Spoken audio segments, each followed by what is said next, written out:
Hello guys, it's Jonathan Junman here for Frozen Card Gaming. I'm going to show you a somewhat in-depth Marinesis deck profile. I took it to a tournament here at the Tier 1 Con in Skåne. It was a regional sized tournament, but with a good prize pool, some good players here. I managed to go undefeated in the tournament, winning it through 6 rounds of Swiss. Yeah, so here's the deck profile. So first off, free Blue Tang, obvious, your best card. It's like Gazelle and Foxy in one card. And then the new Marinesis Link Monster, really good support. Seahorse as well. This is your like extended cards and good starters. And obviously Blue Tang gets you to either of them. And then I'm running 3 Pusculus because there's very few good Marinesis cards in the game. So every Marinesis card I play is, you know, the pretty good ones. And this is like an extender, and any Marinesis card is also 1 card link 4 by making Splash Mage. So I also run 1 Marinesis Basila Lima. This is commonly not played. I play it because it's a 13th Marinesis card, so I have another starter. The other reason is I can send it with Blue Tang into the Despia or Sword Soul matchup, and its graveyard effect, it's sort of like Balings. It's going to let me protect my monsters from the Blackout or the Guardian Chimera. So that's the Marinesis lineup. You will notice I don't play Sleepy Angel or Mandarin or any of the other ones. The reason is because Mandarin requires 2 Marinesis monsters on the field to special summon itself. It doesn't actually get you anything compared to these cards, which is also like graveyard resources and utility. So it's weird. And then Sleepy Angel, I really wish it was level 4, then I would obviously play it, probably in multiples. But since it's level 5, it's not actually a starter, it's just an extender. While all these other cards, they're starters and extenders, except for like this card, I guess. This is mostly a starter. But it will work with some of your extenders. So yeah, but that's the monsters. And then the rest of the Marinesis cards. Play 2 Dive, because it doesn't do anything on its own, so I don't want to play 3 for that reason. But I also play Desires, so I need this in my deck. And this is also usually the first search target in almost every hand over Battle Ocean. It's almost always better to search this than this. It depends if you have excess monsters. If you draw multiple special summons, then you can get away with searching this. But usually you search this. This can be turn 2, or to make your like engine hands have more interrupts by making the new Link 4 monster with it. And then the last Marinesis card is 1 Wave. Only 1 Marinesis Wave, because again it doesn't do anything on its own, and as soon as it's in play you can recycle it from graveyard over and over again. So 1 is enough. And also an important part about playing this deck correctly is knowing how you should pilot the deck when you banish any of these cards of Desires, because it does happen. And then you can get around it either through technical play, know how to play without these cards, or you have to play multiples of the cards. And if you play multiples of the cards, that will result in brickier hands. So that should be 17 Marinesis cards, and then it's 1 Call by the Grave. Very good. Some of your hands loses to 1 hand trap if it's only like 1 Marinesis card. And then the last 2 cards, 2 Desires, best card in the deck. You have to play it. I wish it was at 3. Get on it, Konami. Really good card. Like probably one of the best cards in the game. So that's 20 cards. That's engine cards, engine requirements, the Call by the Grave, and the Pot of Desires. And then you have 20 spots, half the deck, for defensive cards and tech choices. So I played 3 Ash Blossom, 3 Effect Veiler, 3 Infinite Impermanence. This is like the you know, most generic hand traps. They work against basically every deck. These aren't very good against stuff like Elvish, of course, but you can always side it out, post side. Yeah, so these are pretty obvious. Those are like the first 9 people play, but we're playing more hand traps, so we're also playing 3 Ghost Ogre and 3 Nibiru.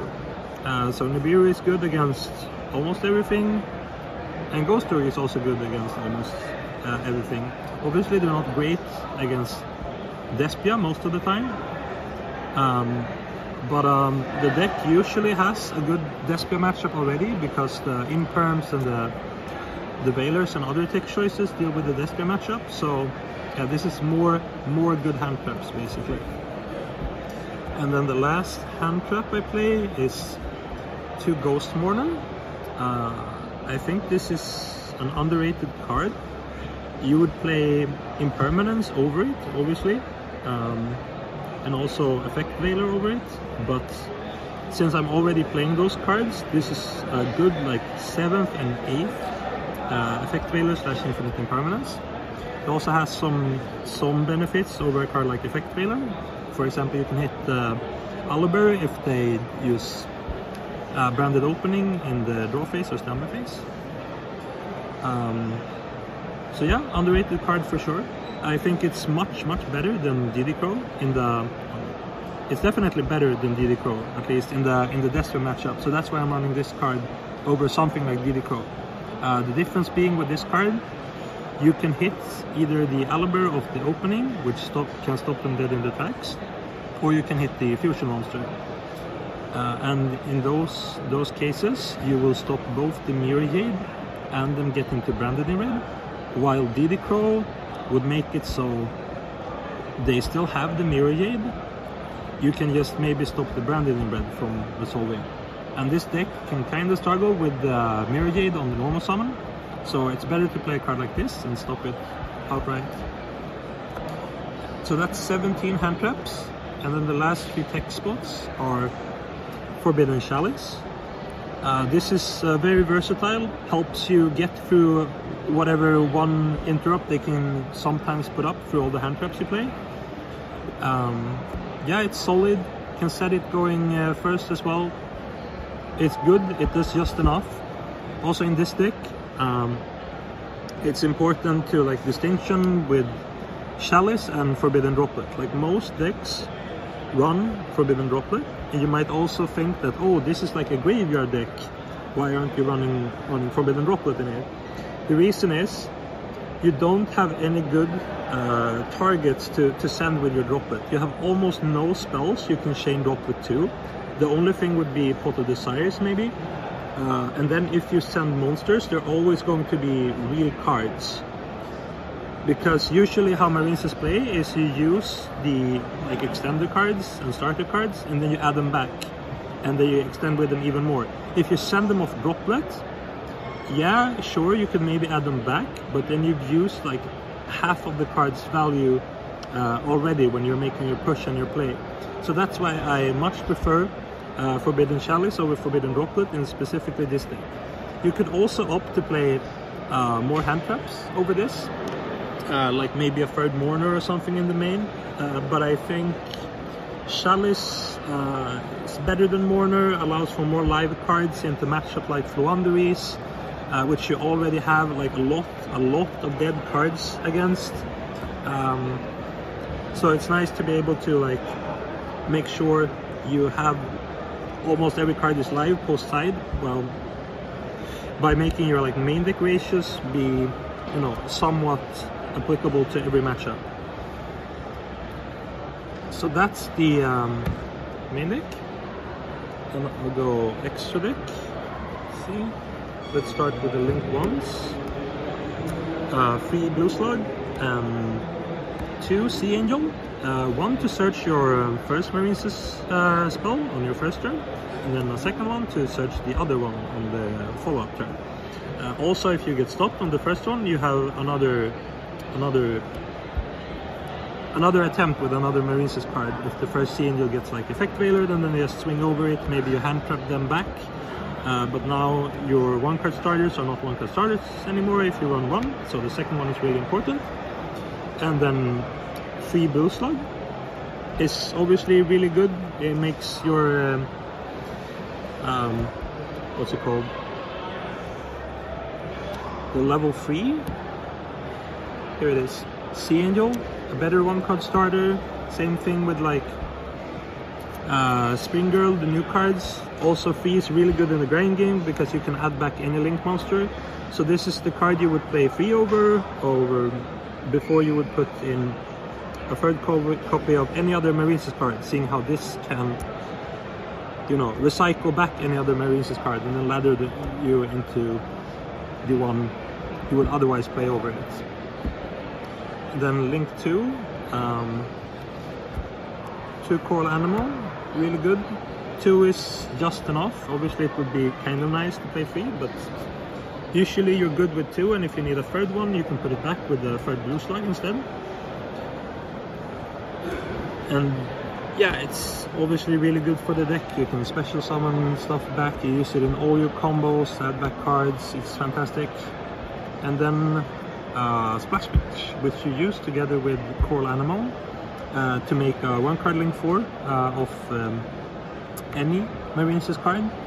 And also you can go for this, so you have it in the grind game, that you can always bring this back with Coral Animal every turn you play the game basically. So Coral Animal will always get you a link rating of 2, so you can go this, revive this, and then Splash Mage can use its effect, and it's like a minimum a link 3 of just Coral Animal's effect. And then we have the Link 3s, the Trap Searcher, obviously very, very good. You can get to this with most of your 1-card starters, so you will have the Marines' Way in most of your openings. And then Marble Rock, really good card for the grind games. You can ladder into it. If you already have your wave, you can go into this for more resources in hand. Obviously, if you go into this over this, you won't have the graveyard effect from this if your field gets broken, but usually that's not an issue, and if it happens and you went for Marble Rock, you're having a lot of resources for next turn anyway. And then the Link 4, one of this, one of this. I think people overrate this card and strongly underestimate this card. So I typically go into this most of the time because it's better to search dive than Battle Ocean most of the time. And you can also do like setups that get you this and the Totally Awesome instead of this with the field spell, because you search the dive. So then you will draw cards and you will have the negation instead of having only the negation. And then I'm not running Crystal Heart at all. If you read Crystal Heart's effect, I'm pretty sure the effect reads, this card does absolutely nothing.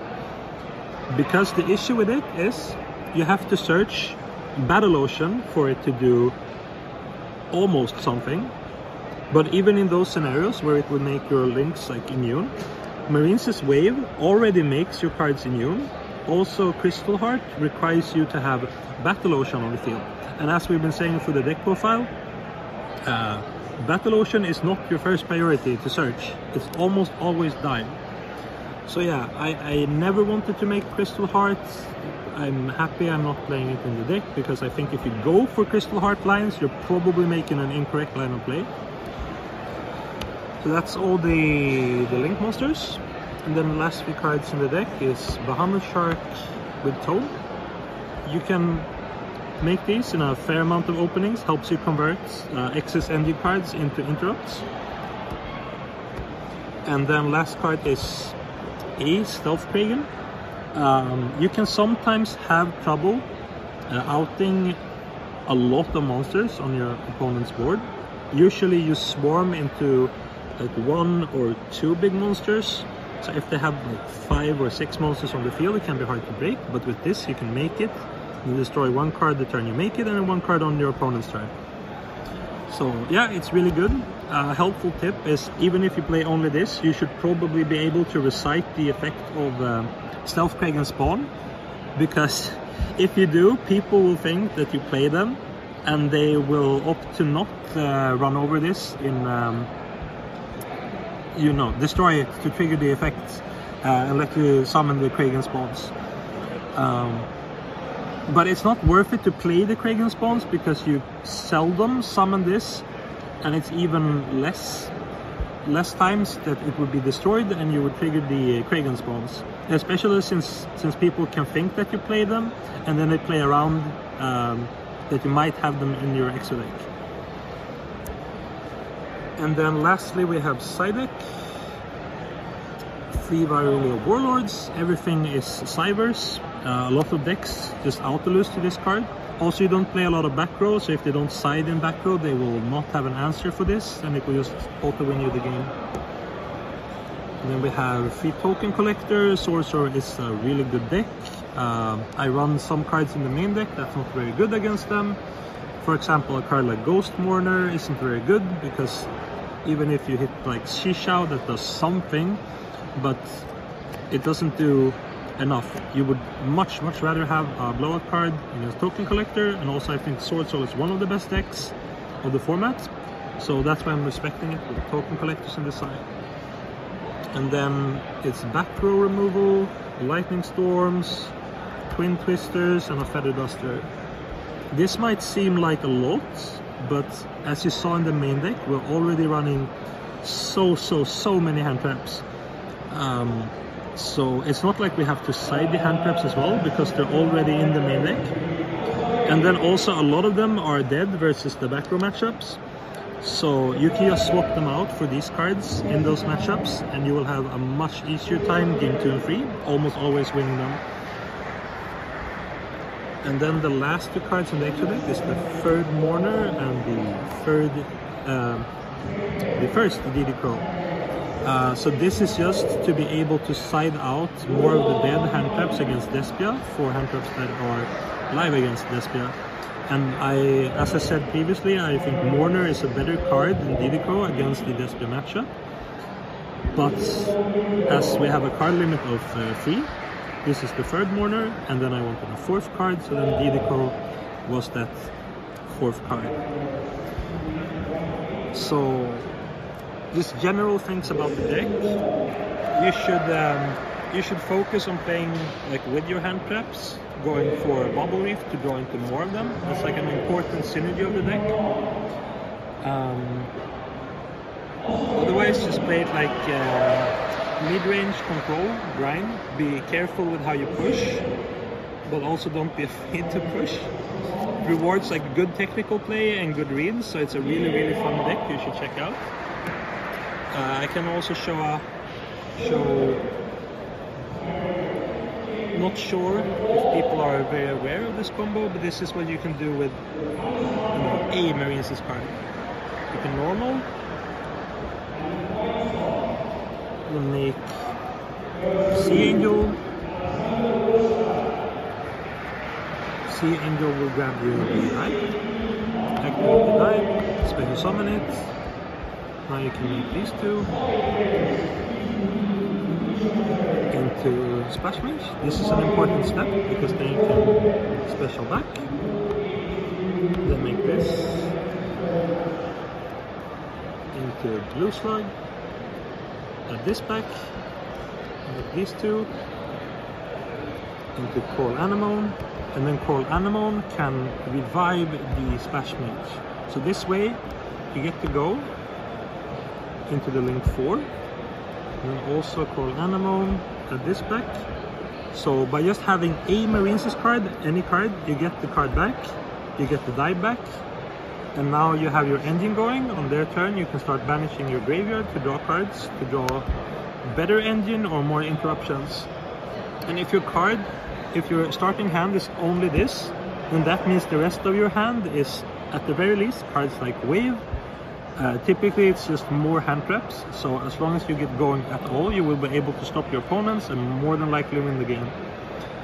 Obviously this start is vulnerable to hand traps, so then you need extenders to play through it, but it's still worth it just to have more hands that play the game. So yeah, I think that's it. Shout out to our sponsors, Card Market, Ultimate Guard, MetaMats, and Yeki Store. And yeah, thank you for watching.